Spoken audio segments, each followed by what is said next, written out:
Hey everybody, this is Rand Paul. My wife Kelly and I have just written a new book called The Case Against Socialism.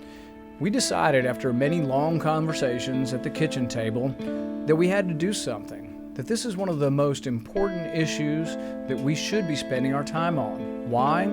Because too many of America's young people are falling for the false promise, the allure of a kinder, gentler, more democratic socialism.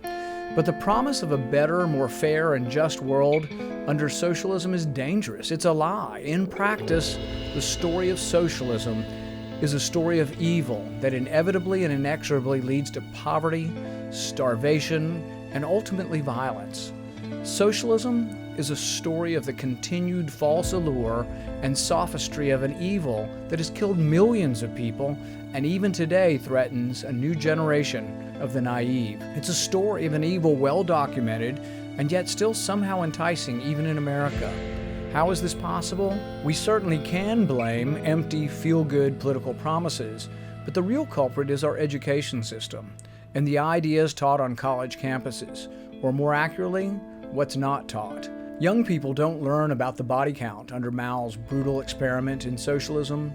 They don't know about the persecution of artists and free spirits and speech itself under Stalin's equally brutal socialist regime.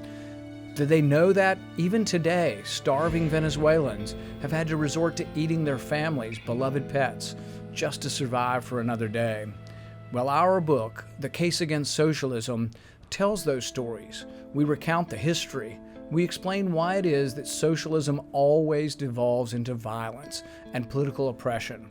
We go through the great Austrian economic critiques of socialist planning and explain why socialism always leads to economic chaos and starvation. So I'm asking you to read our new book, The Case Against Socialism, and I need you to help spread the word, to help teach what our education system has failed to teach. Tell your neighbors, tell your kids, tell your grandkids, buy copies for your kids, because the battle against the evil that is socialism is one fight we can't afford to lose.